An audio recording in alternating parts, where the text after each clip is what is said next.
Good morning friends, welcome to our YouTube channel online GK pedia. दोस्तों आज है 1 जून 2020। तो आज के दिन करंट अफेयर्स के कौन से सवाल बनने वाले हैं वो हम इस वीडियो में देखेंगे। ठीक है, जून महीने का ये हमारा पहला वीडियो है दोस्तों।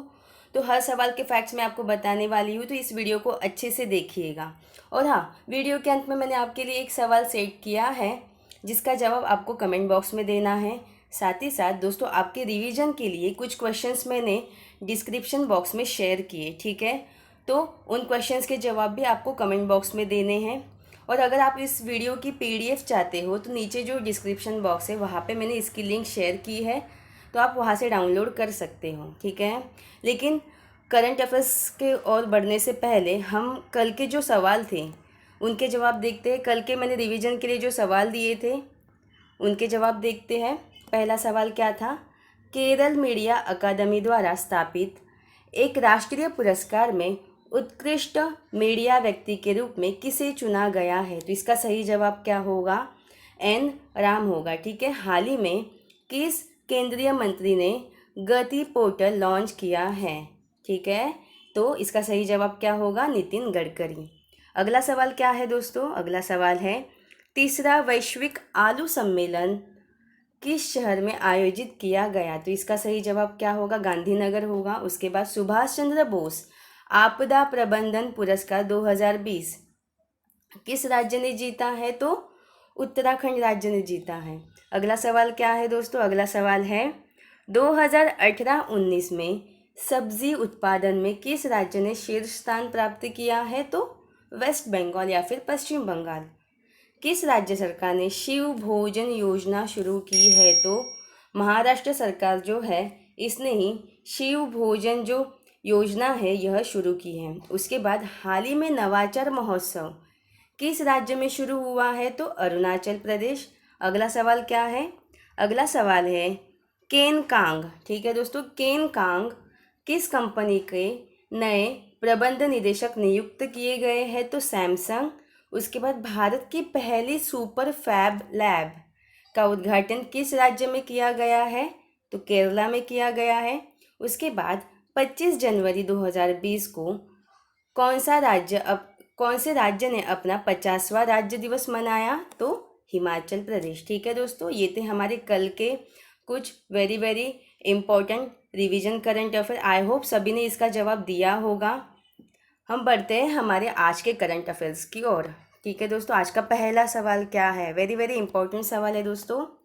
1 जून को पूरे विश्व में कौन सा दिवस मनाया जाता है? ठीक है, तो हर वर्ष 1 जून को पूरे विश्व में अंतर्राष्ट्रीय बाल रक्षा दिवस साथ ही साथ विश्व दुग्ध दिवस मनाया जाता है। तो इस सवाल का सही जवाब क्या होगा? ऑप्शन सी, ये दोनों। ठीक है दोस्तों, ये दोनों दिवस क्यों मनाते हैं एक एक करके जानते हैं। पहले तो विश्व दुग्ध दिवस। ठीक है, तो जो दूध और दूध के जो प्रोडक्ट है, जो डेयरी प्रोडक्ट है, ठीक है, जैसे पनीर हुआ, दही हुआ, ये सब जो प्रोडक्ट है उसका हमारे शरीर के लिए क्या महत्व है, इसके बारे में जागरूकता फैलाने के लिए ये जो विश्व दुग्ध दिवस है ये मनाया जाता है। कब मनाया जाता है? 1 जून को।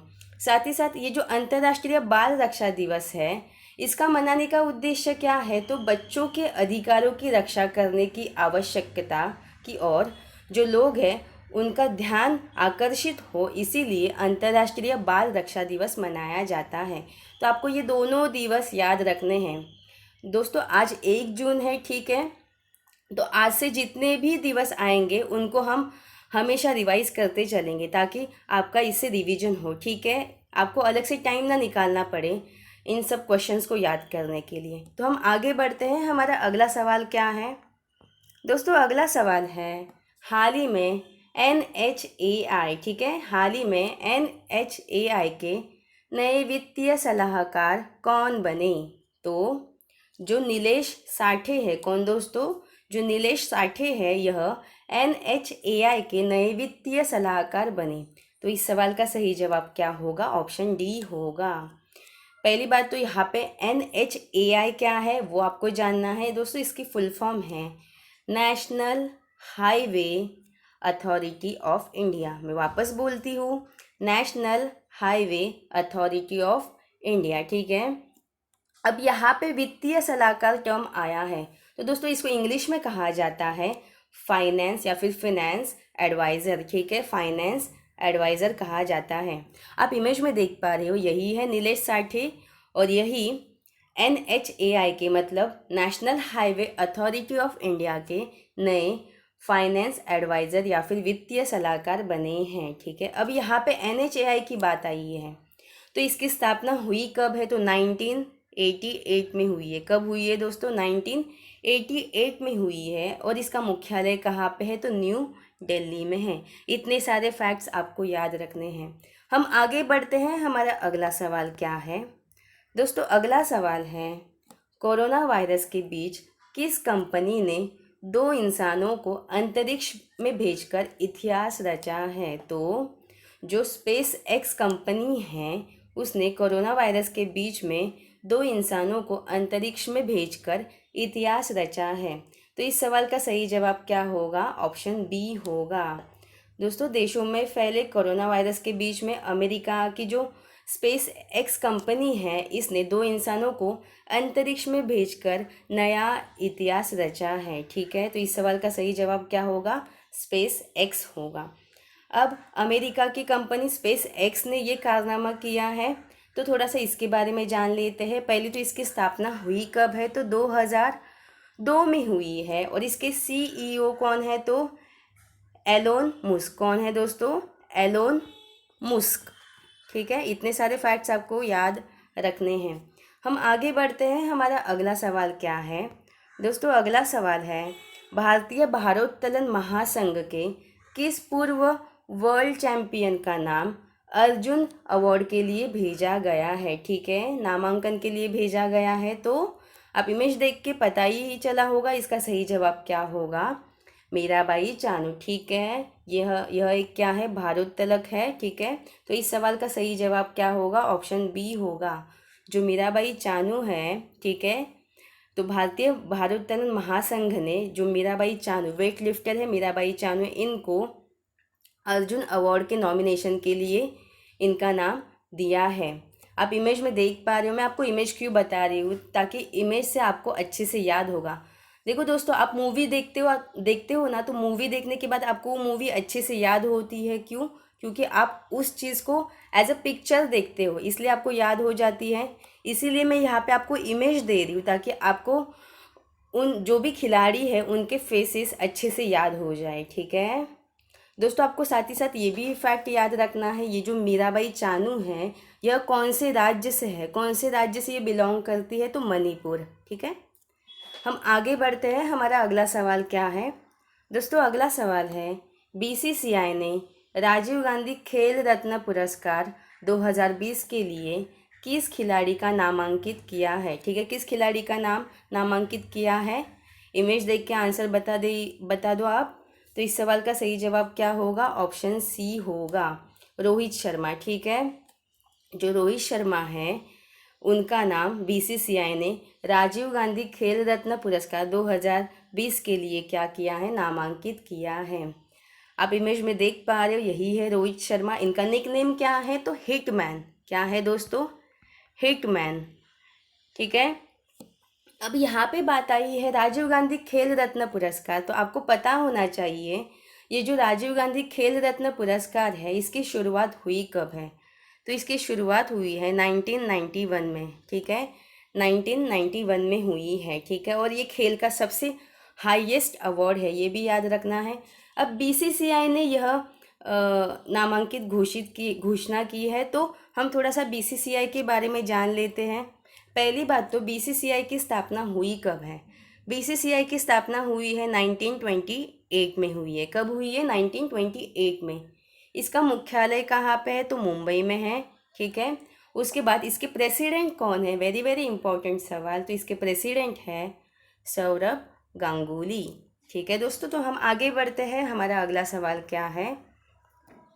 अगला सवाल है, RBI ने किस बैंक पर 4 करोड़ रुपए का जुर्माना लगाया है? तो RBI ने सिटी बैंक पर, कौन सी बैंक पर दोस्तों? सिटी बैंक पर 4 करोड़ रुपए का जुर्माना लगाया है। तो इस सवाल का सही जवाब क्या होगा? ऑप्शन सी होगा।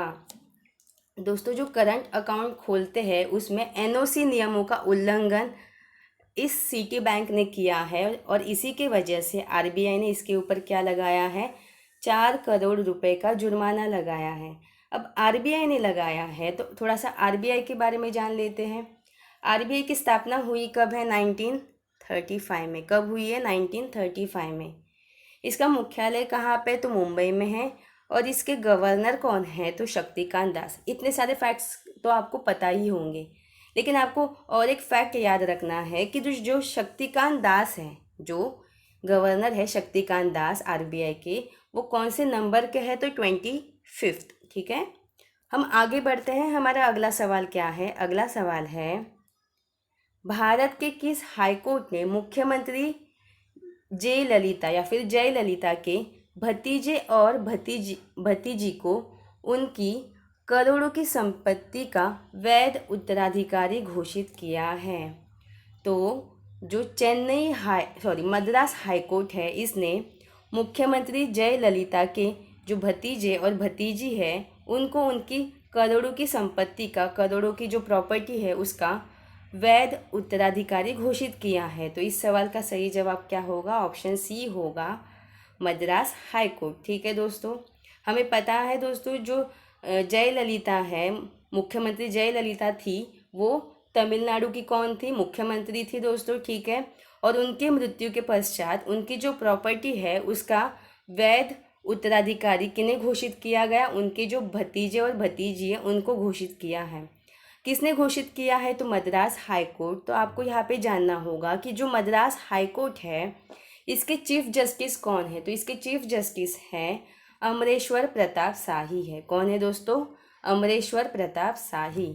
हम आगे बढ़ते हैं। हमारा अगला सवाल क्या है, अगला सवाल है, लॉकडाउन के दौरान हरियाणा से अपने पिता को साइकिल पर बिठाकर दरभंगा, ठीक है, जो बिहार में है, दरभंगा लाने पर ज्योति को किस सम्मान से सम्मानित किया गया? ठीक है, एक बेटी ने अपने पिता को हरियाणा से दरभंगा लॉकडाउन के दौरान लाया, ठीक है, तो उन्हें किस सम्मान से सम्मानित किया गया है?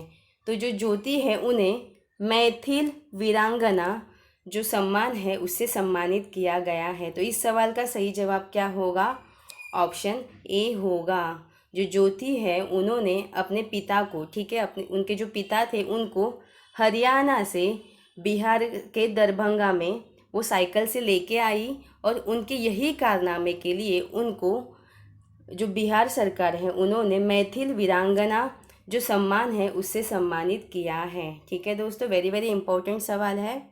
हम आगे बढ़ते हैं। हमारा अगला सवाल क्या है दोस्तों, अगला सवाल है, कोरोना वायरस की वजह से रोका गया हुनर हाट किस माह से शुरू होने वाला है? तो कोरोना वायरस की वजह से जो रोका गया हुनर हाट है यह सितंबर 2020 माह से शुरू होने वाला है। तो इस सवाल का सही जवाब क्या होगा, ऑप्शन सी होगा।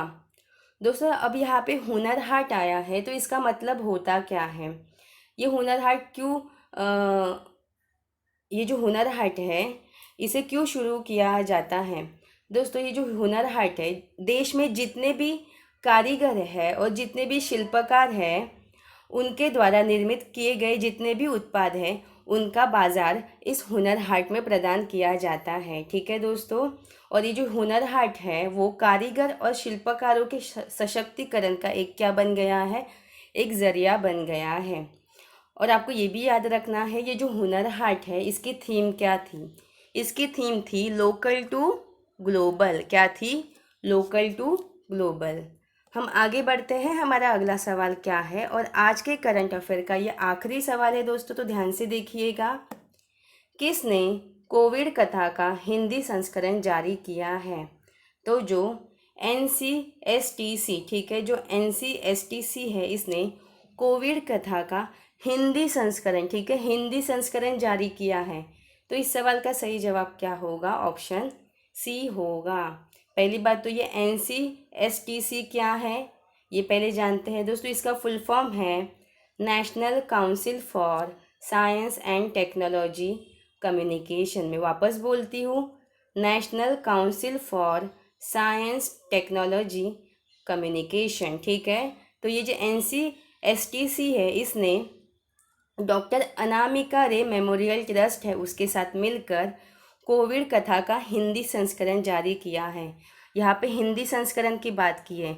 कुछ समय पहले शायद 1 मंथ पहले इसका जो अंग्रेज़ी में संस्करण था उसको भी जारी किया गया है। दोस्तों ये जो कोविड कथा है, इसमें कोविड-19 के बारे में पूरी डिटेल में इंफॉर्मेशन दी गई है। ठीक है, तो ये थे हमारे आज के करंट अफेयर्स। दोस्तों, मैंने कल आपसे एक सवाल पूछा था। कल का सवाल क्या था?